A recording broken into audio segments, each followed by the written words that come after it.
ایک مرتبہ ایک آدمی انگور والے کے پاس جاتا ہے اور انگوروں کا ریٹ پوچھتا ہے۔ انگور والا کہتا ہے کہ 100 روپے کلو۔ آدمی کہتا ہے اور یہ جو 7 انگور پڑے ہوئے ہیں جو ٹوٹے ہوئے ہیں ان کا کیا ریٹ ہے؟ انگور بیچنے والا کہتا ہے 50 روپے کلو۔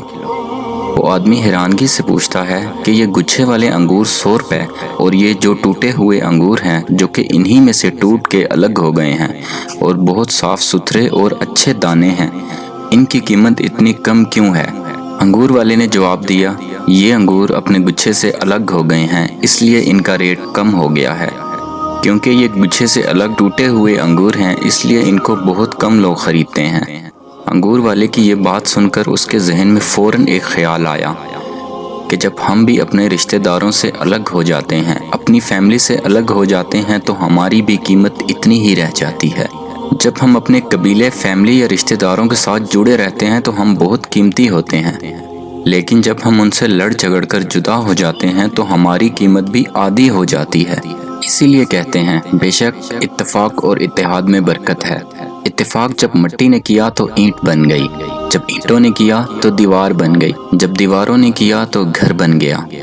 جب یہ بے جان چیزیں اتفاق اور اتحاد کر سکتی ہیں تو ہم تو پھر اشرف المخلوقات ہیں۔ ہم کیوں نہیں اتفاق سے رہ سکتے؟ ہم کیوں نہیں اپنے رشتہ داروں سے جڑ کے رہ سکتے؟ کیا ایسا ممکن نہیں ہے کہ ہم اپنے رشتہ داروں سے جڑ کر رہیں؟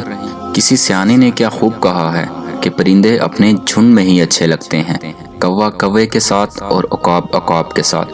اسی طرح ہمیں بھی اپنے خاندان، اپنی فیملی والوں کے ساتھ جڑ کر رہنا چاہیے۔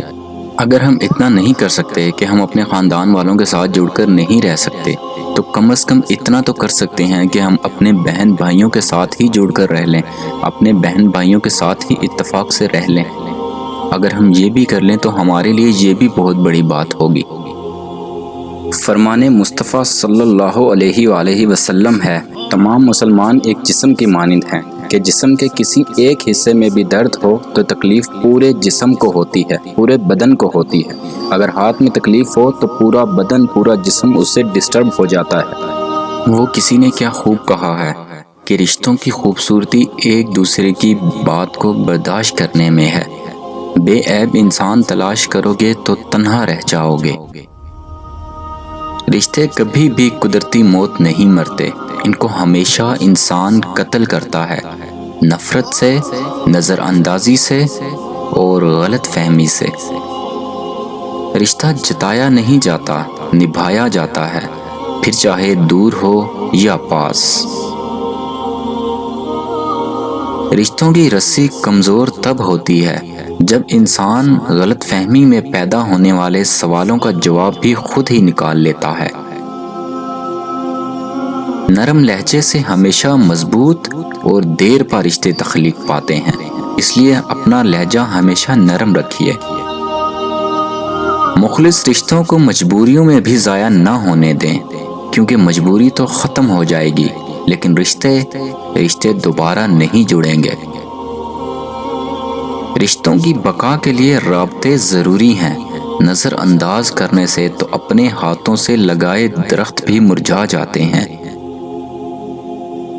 کاش کہ لوگ سمجھ سکیں کہ رشتہ بنانا اصل بات نہیں بلکہ اصل بات ان رشتوں کو نبھانا ہے۔ کہتے ہیں کہ رشتے اور شیشے دونوں ہی انسان کی غفلت سے ٹوٹتے ہیں۔ ہمیں یہ یاد رکھنا چاہیے کہ شیشے کا متبادل تو مل جاتا ہے مگر رشتے کا متبادل رشتہ نہیں ملتا۔ رشتے توڑنے کا مشورہ تو کوئی بھی دے سکتا ہے مگر رشتے جوڑنے اور نبھانے کی ترغیب کوئی باشعور شخص ہی دے سکتا ہے۔ کچھ لوگ اپنی اکڑ اور بد زبانی کی وجہ سے انتہائی قیمتی رشتے کھو دیتے ہیں۔